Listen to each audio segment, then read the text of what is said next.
It's time for a beginner-friendly project. Are you ready?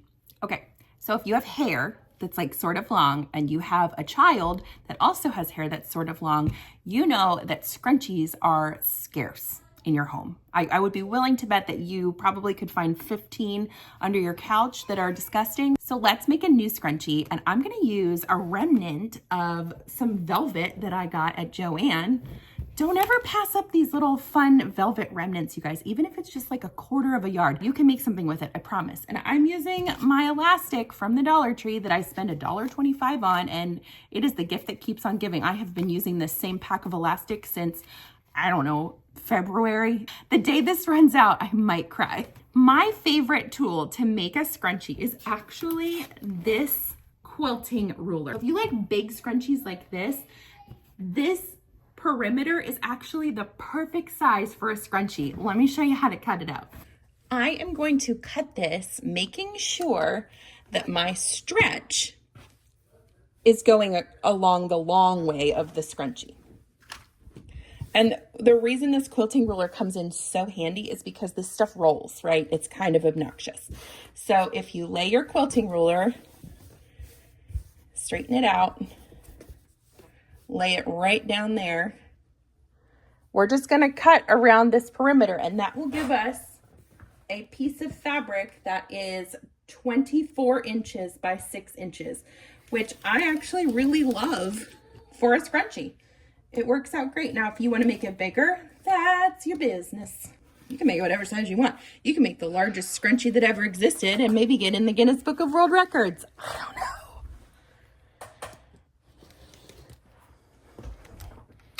Okay, close up your rotary cutter. This is what you got. See, it's rolling. It's obnoxious. I'm going to show you the burrito roll method for this scrunchie.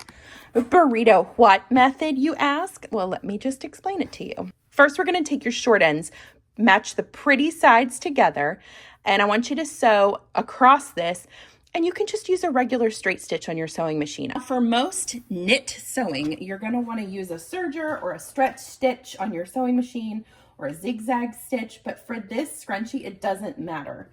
And the reason for that is, I'm going to sew this at a 1/4 inch seam allowance.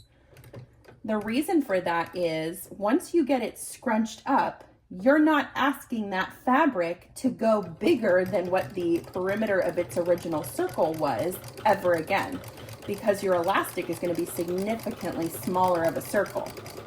So if that makes sense, this is the outside where my seam is, and I'm not ever going to ask this to be its full potential ever again. I'm only going to be asking it from the inside. So that's why we can get away with a straight stitch on this. This is going to feel like magic. I don't know. It feels like wizardry. It's a bizarre way to do something. But I want you to take your circle, and we're going to just kind of finger press those out. I wouldn't hit this with your iron necessarily. And I want you to just from this edge, we're going to roll this up and make it tiny. Okay, so it almost looks like we're making like a headband, right? And I want you to take this pretty side and this pretty side, and we're going to match those raw edges up, keeping this burrito in the middle. Consider this like the chicken part, the tortilla. And you can clip this if you want, or you can pin it, or you can just eyeball it. Whatever makes you feel happy. With this roly-poly type fabric, clipping doesn't hurt because it will keep your raw edges even. And they tend to shift with this type of fabric. So here's where it's gonna feel a little strange. It feels like you should be pinning like way more than this, but you're not going to right now, because as we sew this, we're gonna start pulling this chicken, the chicken of our burrito, out. Okay, so let me show you that. I'm gonna start at my far end. I'll probably follow a 1/4 inch seam allowance.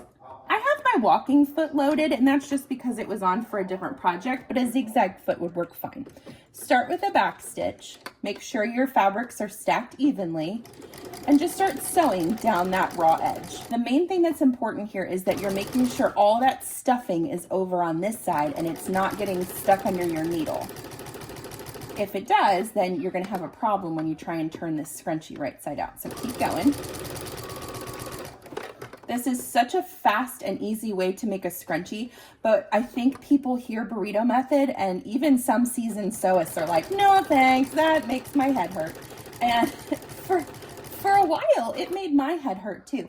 But I find that when I started doing it on like bodices for garments, it really started to make sense to me. And now this makes perfect sense why this would work. So, okay, we're getting to the end of this little section.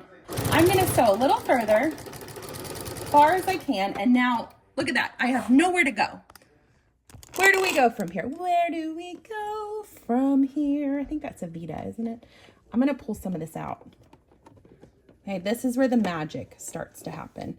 Pull that chicken part out, which is gonna give you more tortilla to sew. So pull from the inside, and do you see how that gave me more fabric to sew on right there? That's what's important. That's what I need to keep pulling out. So get your lines back even and keep going with your 1/4 inch seam allowance. Okay, I've reached the end of that section. I'm gonna pull the chicken part of my burrito out, and that's gonna give me more tortilla.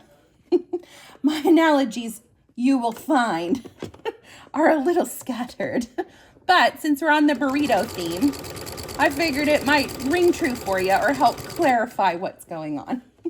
And we're just working what we're basically doing is working our way across that the circumference of that big circle we just made when we sewed the short ends together.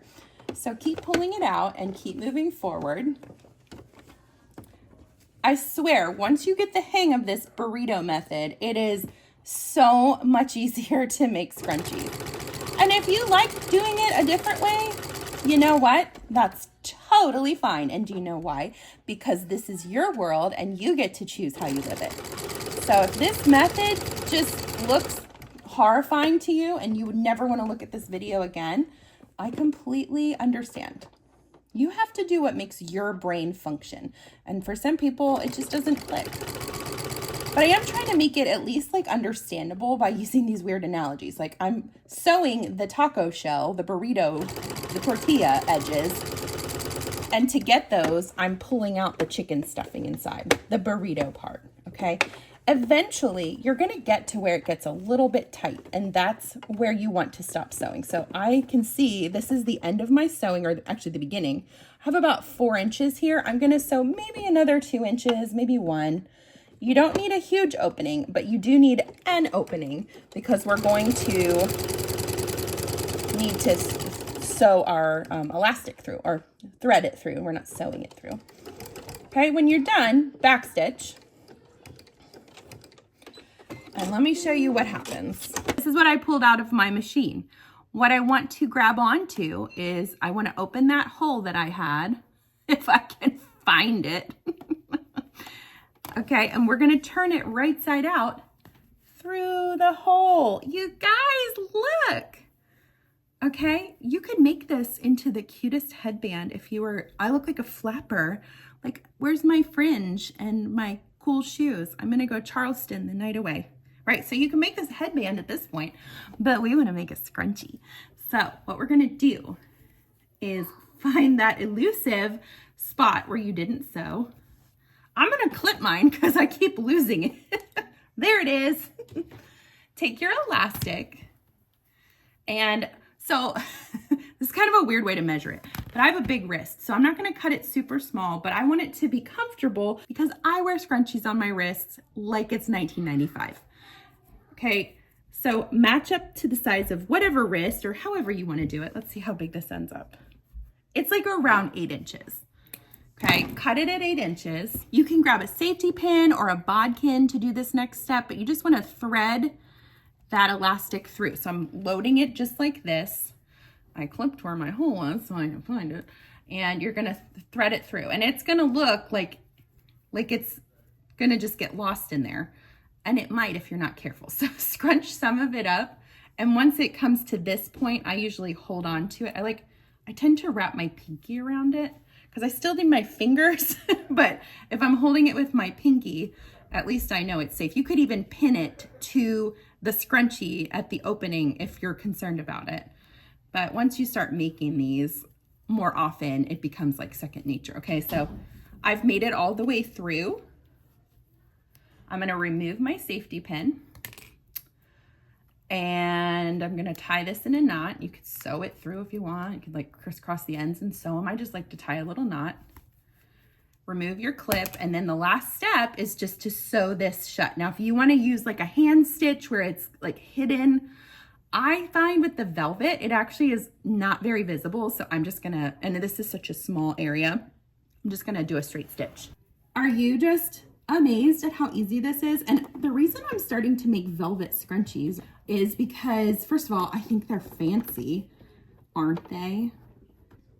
And second of all, I'm trying to keep things off my hair that might like rip it or cause damage. It's already damaged enough. So I feel like a velvet or a satin scrunchie would be really calming to your hair if you're trying to kind of be careful about it. But mostly just because it's fancy, if I'm just being honest. All right, trim your threads and let's see how this turned out. Okay, does it fit my wrist? Yes, it does. Do I look like I'm going to the 8th grade dance in the 90s? I sure do. I sure do. I'm gonna make a dress to match this. I don't know, guys. I think this is a fun beginner project. It makes you feel really successful and it looks professional when you get done with it, right? So that's the burrito method for making a scrunchie. Do you like this method or do you do your scrunchies a totally different way? If you make one of these, make sure that you send me pictures because you know I love to celebrate you when you make cool things or even when you fail. I will be right there to help you out, okay? That's what your Sewing Hype Girl is for. It looks so good. Actually, that does look kind of good. I'm gonna leave that. Like and follow for more.